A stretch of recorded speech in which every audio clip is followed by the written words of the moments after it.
So when we think about a medical procedure, especially something as precise as plastic surgery, there is this fundamental expectation of engineering logic.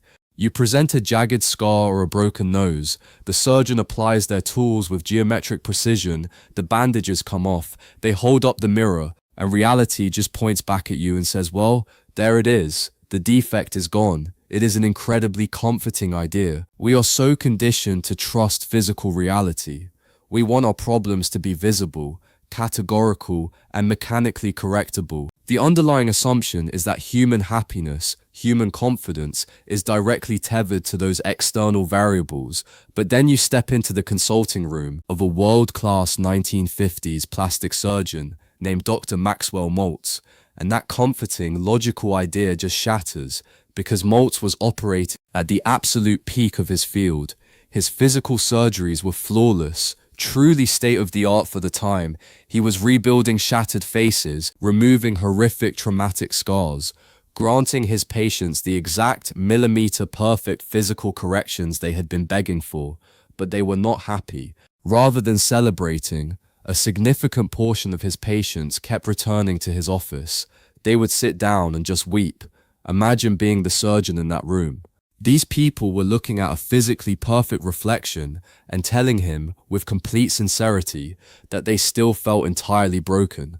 For a surgeon trained in the hard sciences, encountering that level of contradiction in your patients is profoundly disorienting.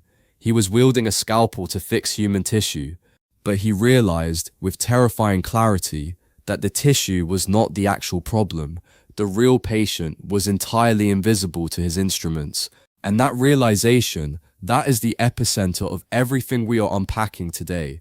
We are diving deep into the revolutionary psychological framework Maltz ultimately developed in his landmark work, Psycho-Cybernetics.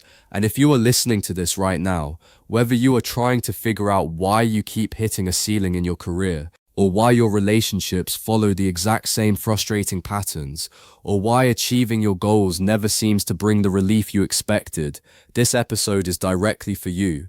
We are going to break down the exact mechanics of why changing your external reality, your physical appearance, your bank account, your job title, mathematically, cannot change your internal reality on its own. And if you trace the roots of the entire modern high-performance industry, Tony Robbins, elite sports psychologists, peak performance coaches, you will find the echoes of Maltz's 1950s consulting room running underneath all of it. He recognized that most people are completely fixated on performing cosmetic surgery on their lives, when what they actually need is emotional surgery to recalibrate the hidden machinery driving their behavior. Now, let's unpack this idea of the machinery, because of Maltz's patience genuinely baffles most people at first. If someone spends years obsessing over a perceived physical flaw, say a severe facial scar, and then a surgeon completely erases it, the barrier is gone. Objectively, the problem is solved. So why would the human brain actively refuse to accept that new, vastly improved reality? The answer requires us to completely rethink the way we view the human mind. Maltz realized that the mind is not a passive observer of reality. It is tethered to a highly sophisticated mechanical system. He called this system a servo mechanism, and to understand why his patients rejected their new faces, you have to understand that human beings operate as automatic, goal-striving machines. Now, that sounds cold. It sounds like industrial robotics rather than human psychology, and that reaction is fair. The terminology comes directly from the hard sciences, and that was very intentional on Maltz's part. He was deeply influenced by the mathematician Norbert Wiener. Wiener pioneered the science of cybernetics. The word cybernetics itself is derived from a Greek term meaning a helmsman who steers his ship to port. Wiener was studying how self-guided torpedoes and anti-aircraft missiles communicate, process feedback, and control their trajectories to hit a moving target, very literal machinery. And Maltz looked at this mechanical brilliance and realized the human subconscious operates on the exact same cybernetic principles. It is not a mystical, cloudy realm of dreams and abstract thoughts. It is a literal targeting computer. Think of it like a smart thermostat in a house. You walk up to the dial and set the target temperature to 65 degrees. The thermostat does not analyze your childhood to figure out why you like it chilly. It does not judge whether 65 degrees is too cold for January. It just accepts the coordinate, measures the current room temperature, realizes it is sitting at 72 degrees, and relentlessly runs the air conditioning until it hits the target. No opinion, no hesitation, pure mechanical aim. Applied to human psychology, the stakes of that same process are exponentially higher. Maltz integrated this cybernetic theory with the psychological work of a theorist named Prescott Lecky. Lecky was a brilliant mind who actually counseled a young John F. Kennedy, and he proposed what he called the theory of self-consistency. Lecky argued that the master motive of human behavior is not the pursuit of happiness. It is not even the pursuit of pleasure. The master motive is the maintenance of a consistent idea of the self. Let that land for a second. The human brain prefers to be consistent rather than happy. Lecky said the brain views inconsistency as a literal threat to survival. So if your internal targeting system, your servo mechanism, has been programmed with a specific self-image, it will relentlessly steer your life to hit that exact target. The self-image acts as the coordinate. The nervous system locks on, constantly measuring your current reality against those coordinates and uses feedback to course correct until the two align. But here is the massive contradiction that surfaces immediately. If we possess this infallible targeting system, why are so many of us constantly failing? Why do we stay in terrible relationships?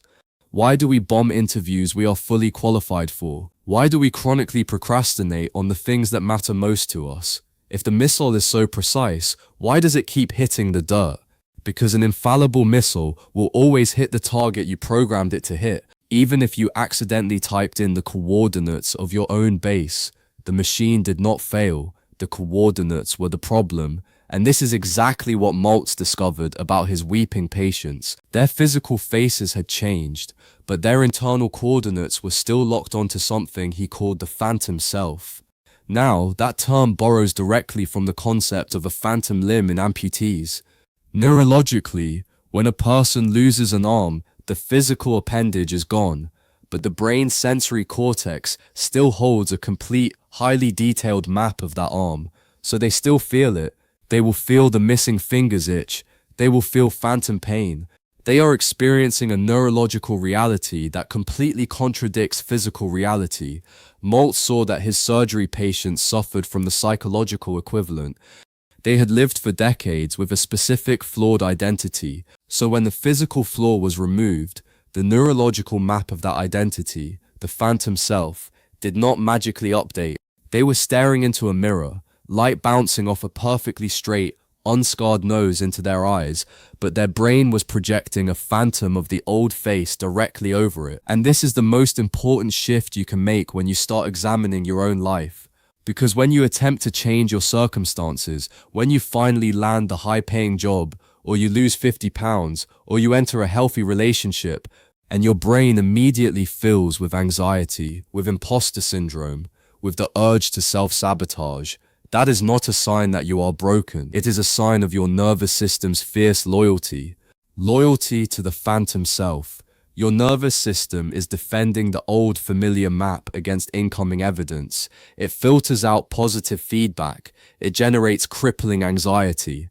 It actively works to dismantle your new success, simply to restore the coherence of the old identity, because it prefers the familiar misery to the alien success. There is a specific case in Maltz's own research that illustrates this beautifully. A woman had a pronounced hump on her nose, and it had defined her entire psychological posture. She had operated her whole life as the ugly duckling. Her self-image was entirely built around that one feature. She was timid. She never made eye contact. She physically shrank into the corners of rooms to avoid being noticed. Maltz performed a flawless rhinoplasty. The hump was gone. She healed. The bandages came off.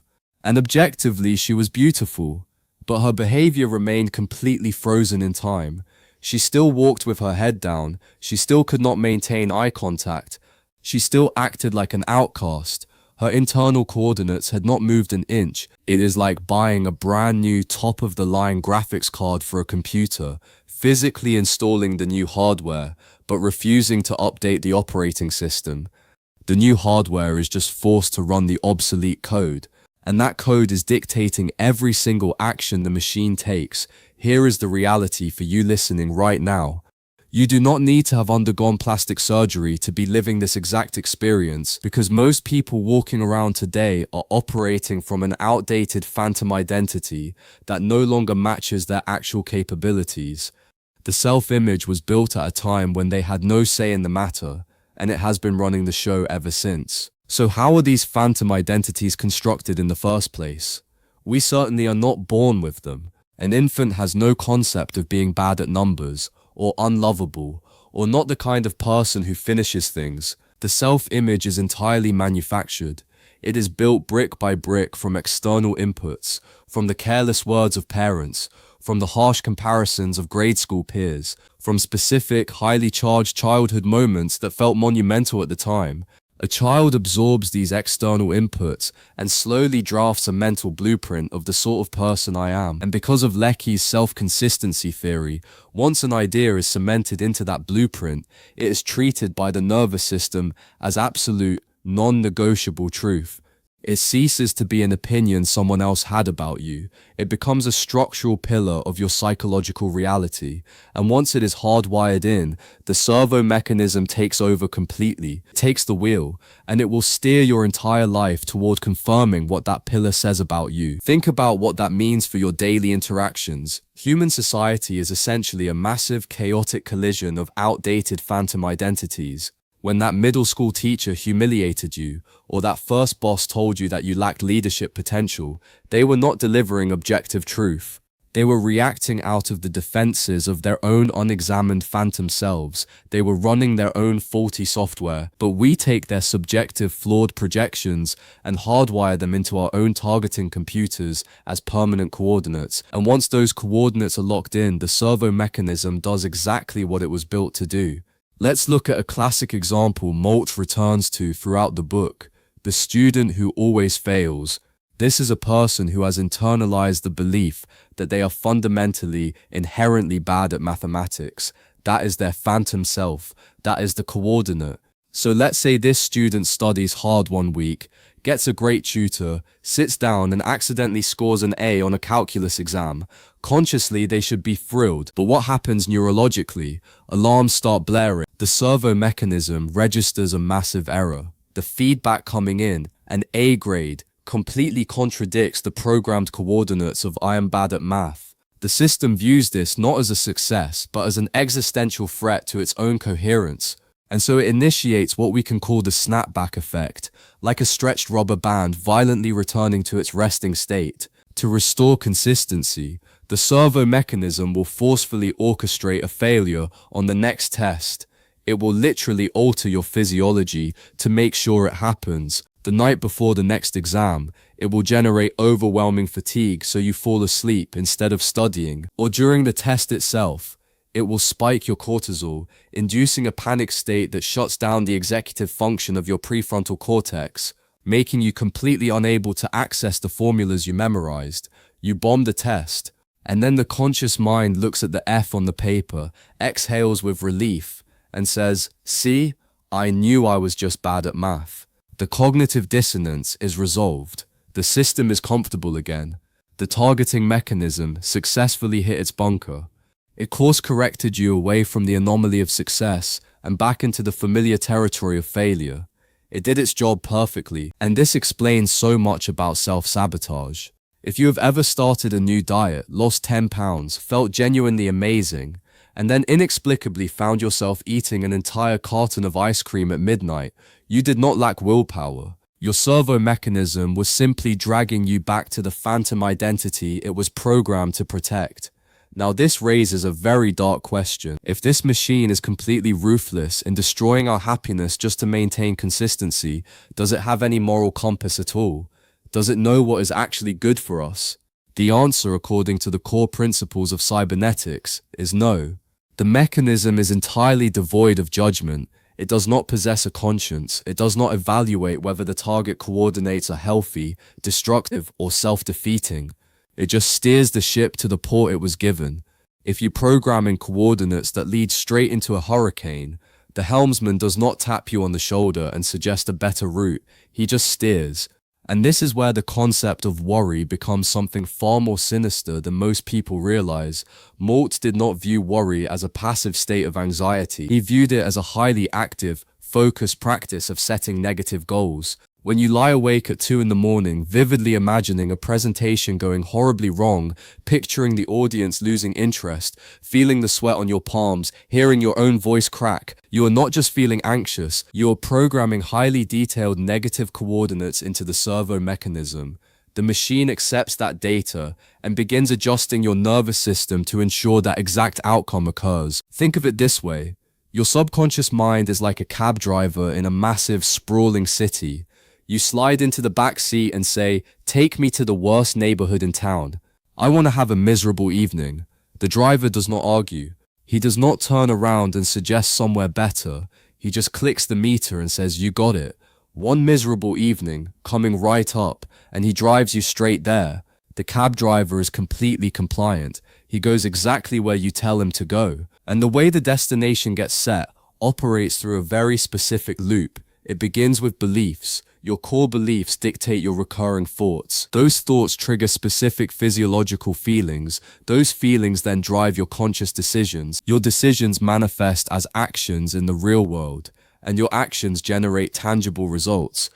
Then those results get scooped up immediately by the brain as undeniable evidence that the original belief was accurate, and the loop begins again. Let's walk through what that looks like in a negative cycle. Suppose the core belief is, "I am unlovable," and relationships always end in betrayal. That belief generates a cascade of paranoid thoughts. Why did they take so long to reply? Who are they talking to? Why are they being distant? Those thoughts trigger the amygdala, releasing stress hormones, creating intense feelings of anxiety and jealousy. Driven by those overwhelming feelings, a decision gets made to self-protect. That leads to the action of picking a massive, irrational fight with a partner, pushing them away. Eventually, exhausted by the volatility, the partner leaves, and the brain sits back, looks at the empty room, and says, "I told you so." Everyone always leaves. The loop is complete. The cab driver took you exactly where you asked to go, and you looked out the window and blamed the city. Now, all of this naturally brings up one of the heaviest questions in the entire book. If I am trapped in a self-destructive loop, did I actually choose the original target? If I am driving toward misery every single day, when did I punch in those coordinates? Maltz argued that in most cases, you did not choose the target at all. The coordinates were chosen for you. They were installed before your brain had developed the critical faculty necessary to reject them. And he went as far as to say that the vast majority of people are quite literally walking around in a hypnotized state. Now, when Maltz uses that word, he is not talking about a stage magician swinging a pocket watch. He is talking about literal brain states. And to understand this, you have to look at how hypnotic induction actually works. True hypnosis bypasses the conscious, analytical mind and implants suggestions directly into the subconscious. As young children, our prefrontal cortex, the logical filtering part of the brain, is largely undeveloped. We operate predominantly in theta and alpha brainwave states, which are highly suggestible. We have no filter. We are completely wide open to hypnotic induction, which means everyday events, under the right conditions, act as hypnotic installations. Maltz identified the specific cocktail required for one of these installations to hold, an authoritative source, delivering a verdict, with intensity and repetition. Here is what that looks like in a completely ordinary childhood. Imagine an 8-year-old child reading out loud in class. The child stumbles over a few words, completely normal. But the teacher, who is a massive figure of authority in that child's world, sighs loudly in frustration, stops the class, and says sharply, "You are a terrible reader. You are just slow." The intensity of that public humiliation sears the moment into the nervous system. If that feedback is repeated, or if the child's parents echo a similar sentiment at home, the installation is complete. The 8-year-old does not have the cognitive ability to rationalize. The child simply accepts the verdict as absolute reality. I am slow. It bypasses logic entirely and becomes a post-hypnotic suggestion, not a memory. an active firing instruction that generates physical emotion before logical thought can even intervene. So decades later, when that person is 35 years old and asked to review a document in a corporate boardroom, their throat suddenly tightens, their hands shake, they break into a cold sweat. They are not reacting to the boardroom at all. They are experiencing the visceral, unadulterated emotion of that third-grade classroom. They are acting out a suggestion that was installed 27 years ago.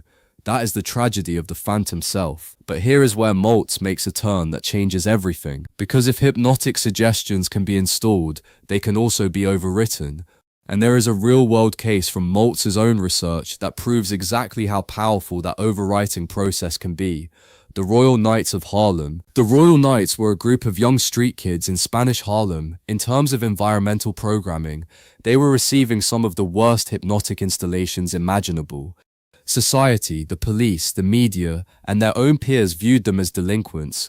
Their collective self-image was built entirely around being tough. Their servo mechanisms were perfectly calibrated for failure. And then a disruption entered their environment. A teacher named Bill Hall stepped in.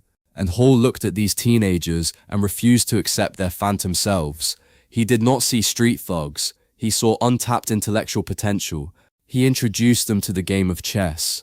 And he did not just teach them the rules. He engineered a completely new psychological environment. He became an authoritative voice delivering a different verdict, with positive intensity, repeated consistently over time. He taught them to strategize, to anticipate consequence. He slowly overwrote their coordinates. He installed the identity of the intellectual strategist, and as their internal map changed, their external reality shifted to match it. They became a championship-winning chess club. They traveled the country defeating elite, not because their circumstances changed first, but because their self-image changed first. The targeting system locked onto a new coordinate, and the mechanism did exactly what it always does.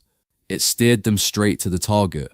The physical environment of Spanish Harlem had not changed. The streets were the same, the poverty was the same, the systemic pressures were the same, but because their internal coordinates were updated, their entire life trajectory snapped into a new reality.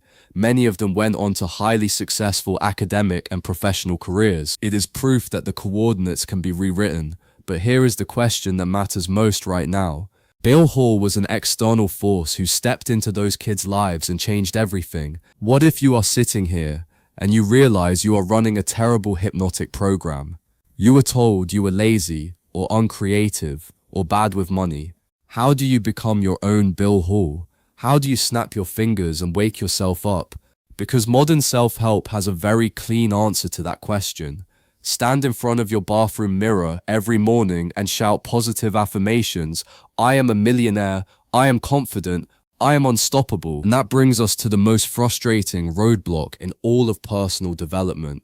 The reason that standard advice fails, and fails miserably, is because it fundamentally misunderstands how the servo mechanism defends itself. People spend hours writing positive sticky notes and covering their mirrors with them. I am confident. I am worthy. I am successful. But when they read those notes, something inside them quietly fires back. No, you are not. And that quiet voice wins every single time. Because as far as the nervous system is concerned, those affirmations are a lie. We have to return to Lecky's law of self-consistency here. The subconscious machine does not care about objective truth. It does not care about your sticky notes or your morning routine or your vision board. It only cares about what fits the currently installed self-image. Any idea that is inconsistent with the core system is immediately rejected, the same way a body rejects a foreign organ. So if your deeply installed operating system, your phantom self, is built around the identity of a struggling, disorganized person, and you stand in front of the mirror and shout that you are a highly organized, massively successful person, the system does not just ignore you, it fights back. The conscious mind shouts the affirmation, the subconscious servo mechanism immediately fires back with a barrage of counter-evidence. No, you are not. Remember how you bounced that check last week. Remember how your desk looks right now. Remember how you forgot that important meeting last month. The subconscious has decades of emotional receipts stored away. it wins that argument in milliseconds. It is like trying to fix a rotten foundation with a coat of bright paint. You can make the outside look beautiful. You can stand there insisting it is fine. But the moment any real pressure is applied, the rot underneath determines what happens. You cannot paste positive words over a toxic self-image. You have to replace the image at the root. And this is exactly why the modern fake it till you make it culture creates more damage than it solves. Faking it is a conscious, superficial effort.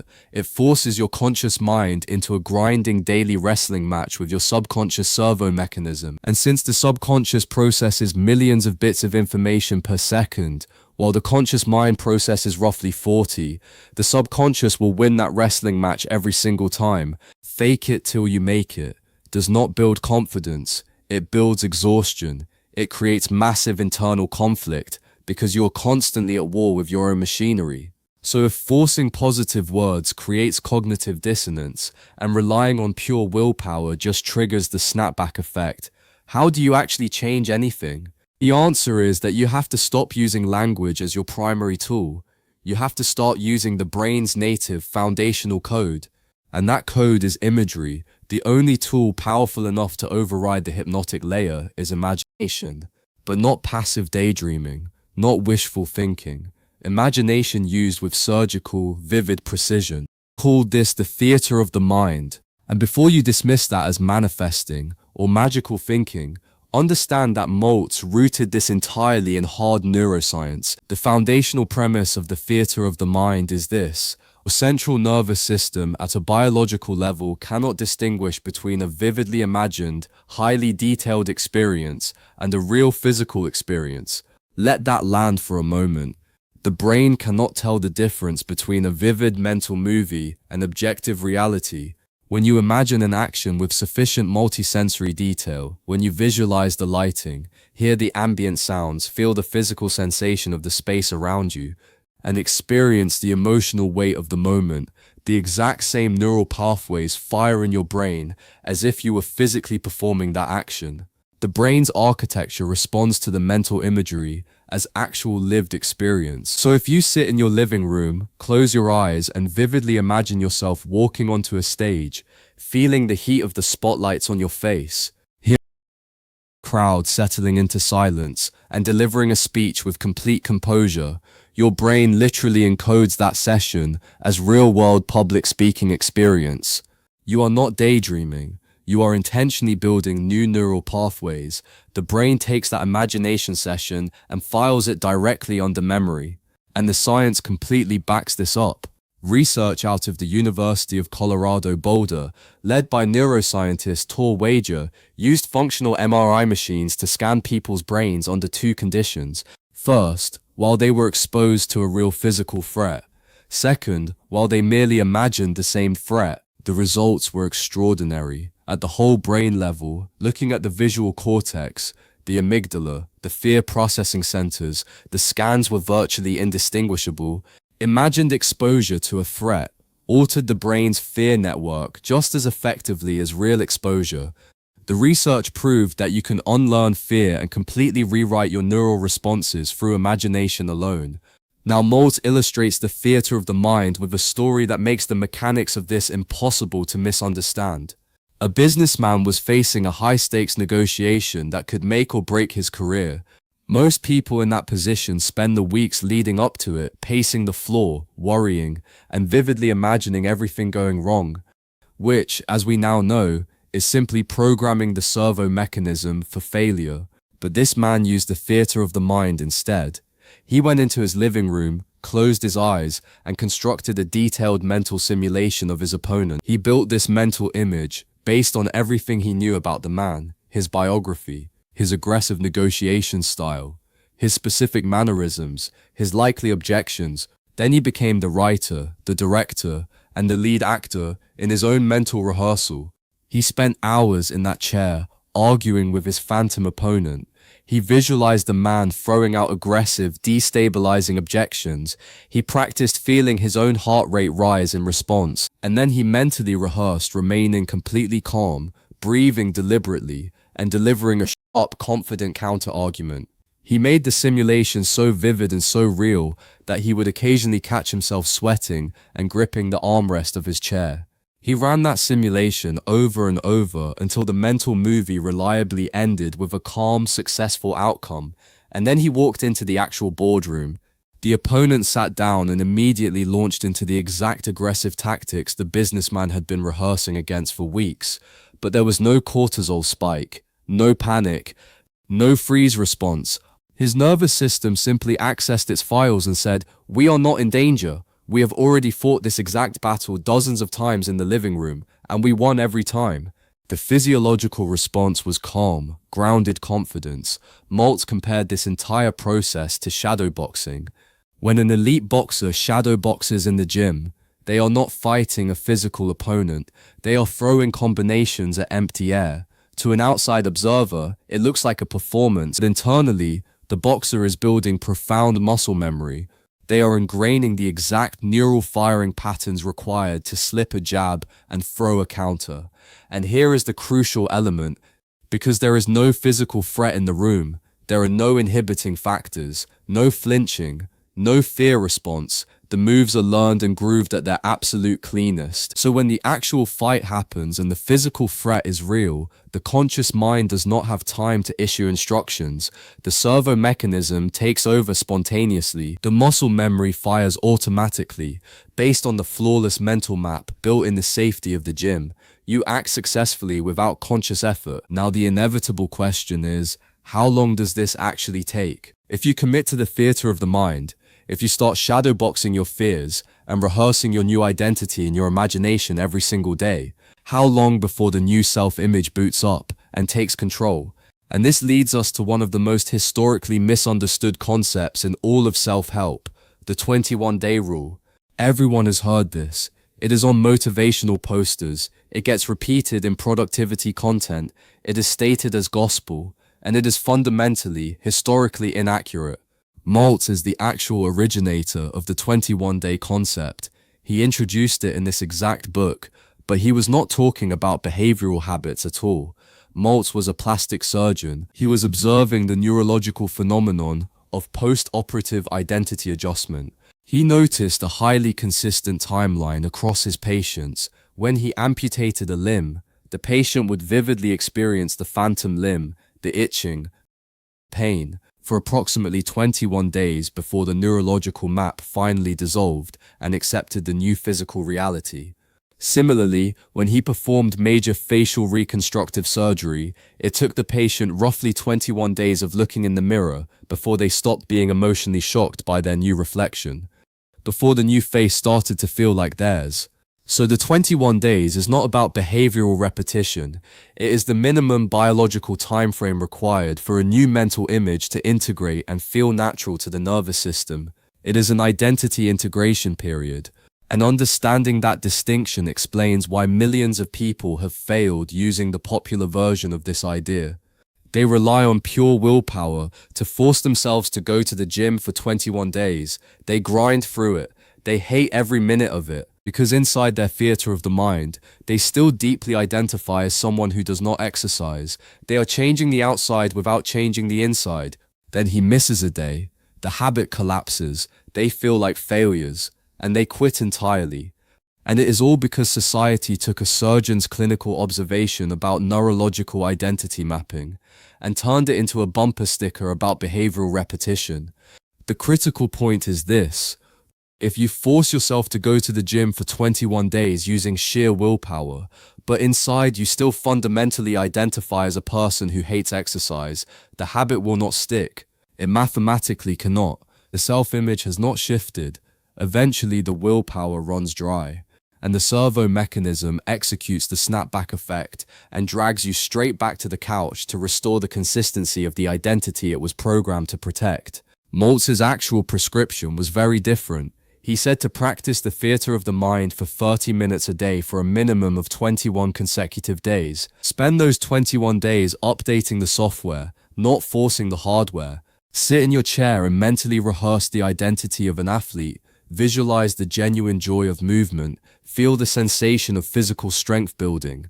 Experience the deep satisfaction of following through on discipline. Run that movie every single day until the identity of someone who exercises does not feel like a costume you are forcing yourself to wear, until it simply feels like you. And once that new identity is installed, the behavior, actually driving to the gym, actually showing up, actually following through, happens spontaneously.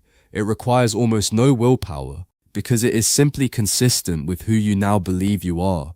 That completely shifts the burden. Instead of forcing your body to do things it resists, mandate becomes sitting quietly and re-engineering how you perceive yourself. It is an inside-out approach, and it is the only approach that actually works at the root level. But here is what nobody warns you about when you begin this process. As you undertake this 21-day mental surgery, you are going to encounter resistance. The old identity is not going to vanish quietly. It is protected, and what it is protected by is something Maltz calls emotional scar tissue. This is a concept that most people skip straight past, but it is one of the most critical surgical steps in the entire book, because you cannot successfully install a new expansive self-image if the old one is bound up in thick, restrictive scar tissue. The new image simply cannot take hold. Maltz draws a direct parallel between physical wounds and psychological ones. When you suffer a severe physical cut, the body heals it by forming scar tissue. And physical scar tissue is fundamentally different from normal skin. It is tough, it is inelastic, it lacks nerve endings, its sole biological purpose is protection. It creates a rigid barrier to prevent further injury. Emotional wounds operate on the exact same biological mandate. When you suffer a severe emotional injury, a crushing public humiliation, a deep romantic betrayal, a devastating professional failure, your nervous system registers that event not just as a bad day, but as a literal threat to your survival, and to guarantee that you never experience that specific trauma again. The brain generates emotional scar tissue over the self-image. Maltz illustrated how this scar tissue behaves using the image of a cat that jumps onto a hot stove. The cat severely burns its paws. The trauma is immense, and the lesson the cat's nervous system learns is not a nuanced logical deduction like, I should check the temperature of the stove before jumping next time. The nervous system does not do nuance when it is terrified. It overcorrects. The cat will never jump on a hot stove again, but it will also never jump on a cold stove again. The emotional scar tissue is so thick that the cat may refuse to walk into the kitchen at all. The protective mechanism generalizes the fear to the entire environment. Human beings do this constantly. If a young executive pitches a creative idea in a boardroom and the CEO brutally mocks him in front of his peers, the emotional scar tissue does not just say, do not pitch ideas to that specific CEO. The scar spreads. It dictates that he should never speak up in any meeting, should not advocate for promotions, should avoid networking events altogether. The scar generalizes the fear to protect the ego from any remote possibility of that pain repeating. And this overprotection leads to what Maltz describes using the image of an oyster. An oyster sits on the ocean floor encased in a hard, calcified, incredibly thick shell. It is the ultimate symbol of emotional protection. The waves can crash, predators can swim past, the environment can be completely chaotic, but the oyster is safely locked inside its fortress, entirely untouched. But consider the cost of that absolute safety. The oyster cannot move toward anything it wants. It cannot explore. It cannot reach. It just sits in the dark, forced to passively wait. For whatever random nutrients the ocean current happens to drift into its slightly open shell, it has achieved total safety, but it has sacrificed all creativity, all joy, and all agency. It is essentially living the life of a rock. Maltz argued that a person heavily burdened with emotional scar tissue operates exactly like the oyster. They build a gruff, cynical exterior, a wall of aloofness, a facade of hyper-independence. They declare that they do not need anyone, that they do not care about anything, and they successfully protect themselves from ever being hurt again. But in doing so, they also protect themselves out of experiencing love, genuine connection, and meaningful success. Now, there is an important distinction here. There is a fine line between establishing healthy emotional boundaries and becoming an isolated, cynical oyster, and Maltz addresses it clearly. The difference lies in flexibility versus rigidity. Healthy boundaries allow you to navigate the kitchen safely. Tissue prevents you from eating. Maltz stated that the only cure for the oyster state is what he called a spiritual facelift. Just as he used a scalpel to remove excess physical tissue to rejuvenate a face, we must use a psychological scalpel to cut away the emotional scar tissue that is restricting our lives. And the primary instrument for that surgery is radical forgiveness, not forgiveness as a moral gesture, not forgiveness because the person who hurt you deserves it.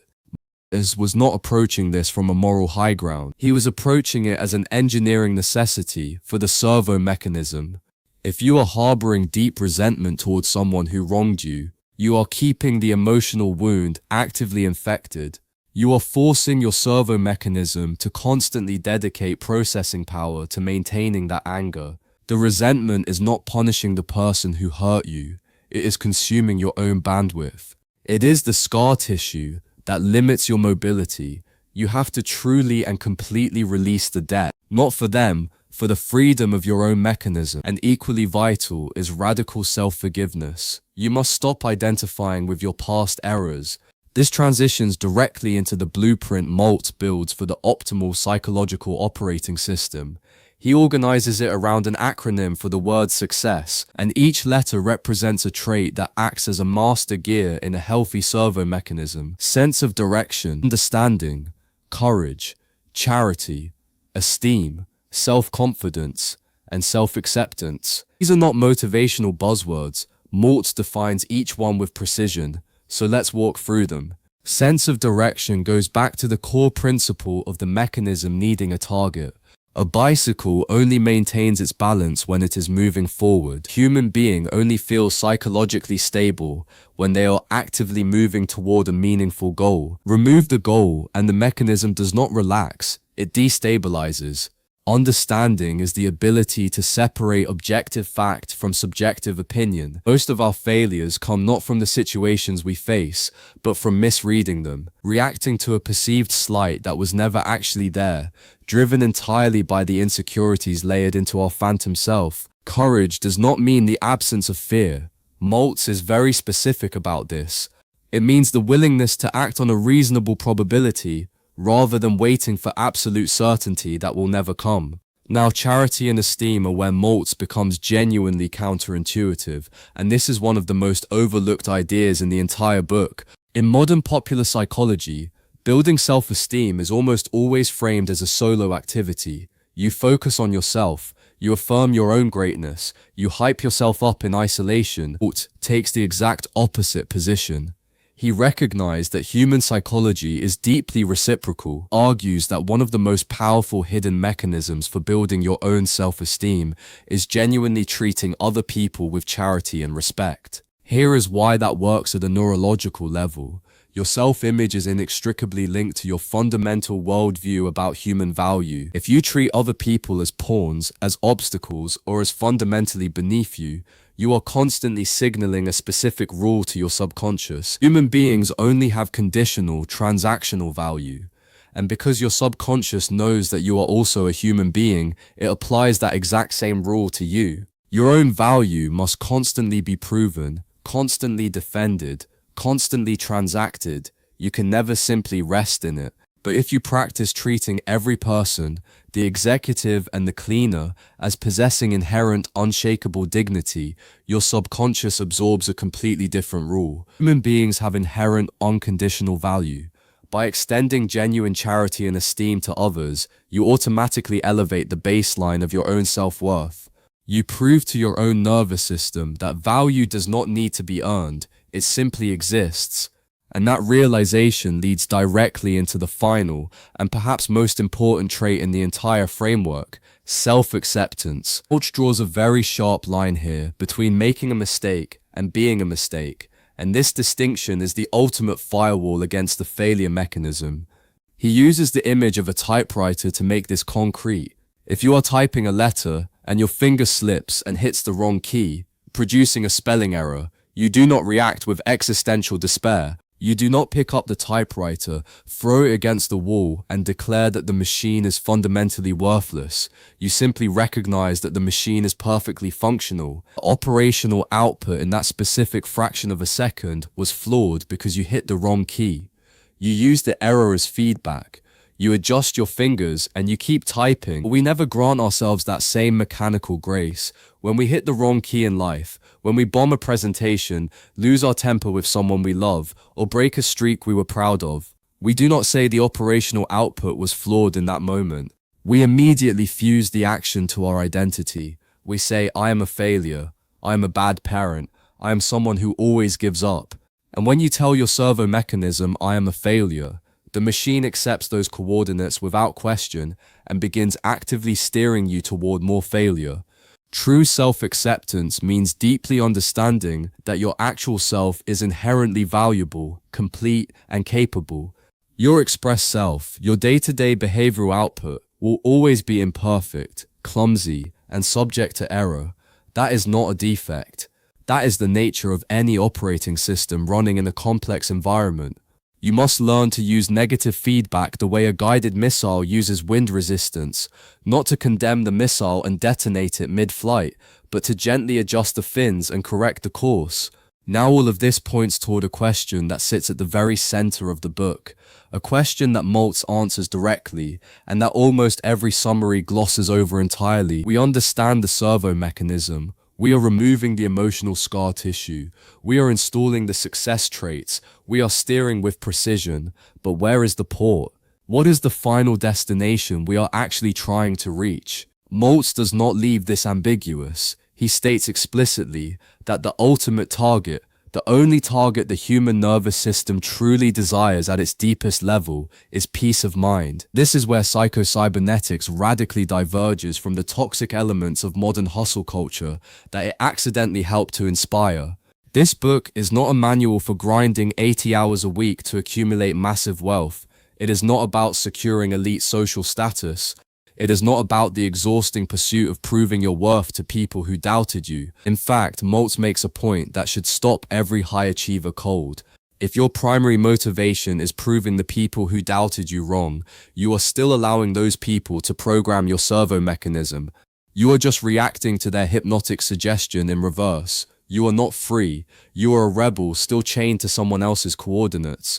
The true goal is internal equilibrium, the feeling of being oriented, purposeful, and genuinely at home inside your own life. If peace of mind is the ultimate target, then the real work of self-image change is not about becoming a relentlessly optimized productivity machine. It is about the systematic removal of internal friction. It is about closing the exhausting gap between who you actually are at your core and the phantom persona you have been performing just to survive other people's expectations. Now, a natural objection surfaces here, and Maltz anticipated it directly. If I achieve complete peace of mind, will I lose my competitive drive? Will the first just stop caring about achievement and sit on the couch forever? Is aiming for peace of mind essentially an act of surrender? Maltz's answer is no. But it requires understanding a crucial distinction. There is a profound difference between frantic hustle and genuine drive. True goals, the kind that generate lasting success without destroying your health and your relationships, must emerge from your own authentic talents and your own deep-felt needs, not from external pressure, not from comparison, not from a desperate need for societal validation. The aggression Maltz advocates is not hostility toward competitors. It is not anxious, frantic running on a treadmill to avoid feeling worthless. It is an intense aliveness directed at a deeply meaningful target. It is the feeling of moving powerfully towards something because it is a joyful expression of who you genuinely are.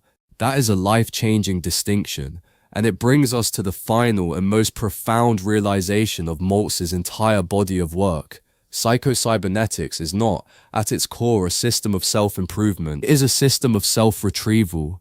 You are not reading this book, or practicing the theater of the mind, or doing the work of radical forgiveness in order to build some shiny, perfect new identity to paste over your deeply flawed original self.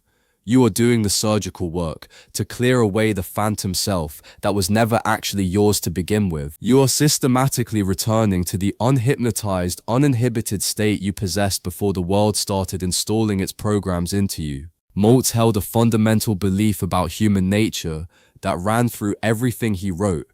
He believed that every single human being is at the factory level engineered for success. Original hardware is flawless. He called the life force, the fundamental enthusiasm and creative energy for living, is already fully present inside you.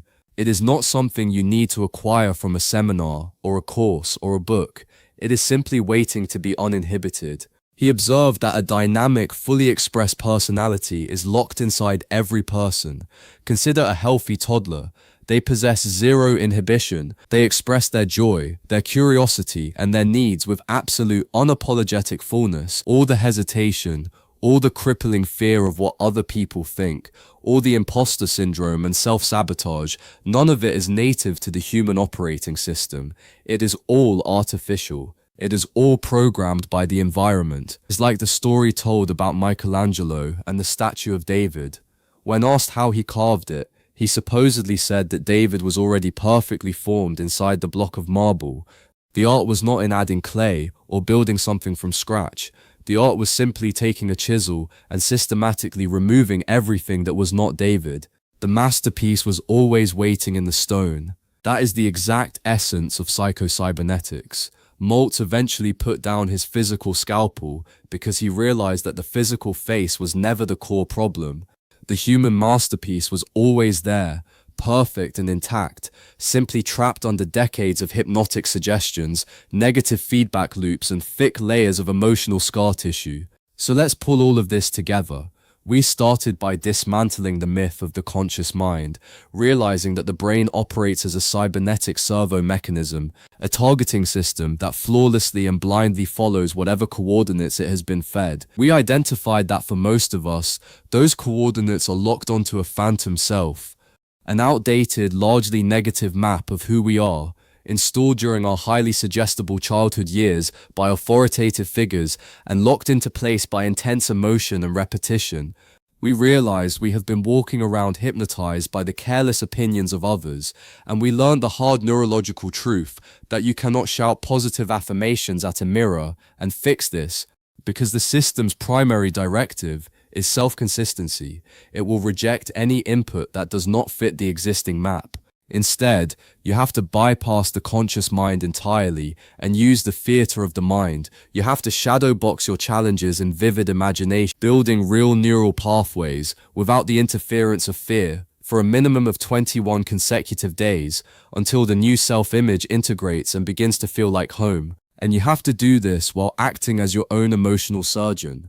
Using radical forgiveness to cut away the paralyzing scar tissue of past resentments, freeing yourself from the isolated shell of the oyster, installing the success traits, fundamentally separating your identity from your inevitable behavioral mistakes, and granting yourself the grace of the typewriter, all of it in service of navigating the ship toward that single ultimate port, peace of mind. Because changing your external circumstances, getting the promotion, buying the house, or in the case of Maltz's weeping patients, fixing the physical flaw in the mirror, will never result in lasting peace if your internal targeting coordinates remain locked on misery. The external world can only ever act as a mirror to your internal map. And if you want to arrive at a different destination, you have to do the quiet, profound work of reprogramming the helmsman. Now here is the thought I want to leave you with. Not a challenge, not a task list, just a question, one question, drawn directly from the legacy of Dr. Maltz's consulting room, designed to bypass your surface-level goals and strike at the actual coordinates your servo mechanism is running on right now. Sit with this after the audio stops. Picture yourself in that leather chair across from the surgeon. Forget the physical scalpel. Think only of the emotional one. If you could redesign the person you believe yourself to be right now, not the person you want to become, not your future goals or your loftiest dreams, the identity you already believe you are right now, in the quiet of your own mind, when nobody is watching and nothing is being performed, what is the very first thing you would change? Everything you will ever achieve begins and ends with the image you hold of yourself. Because the ultimate lesson from that broken mirror in Maltz's consulting room is this: you can surgically alter the face staring back at you all you want, but until you change the mind looking through those eyes, you will always be staring at the exact same reflection. The machine is already running, the coordinates are already set. The only question left is whether they are yours.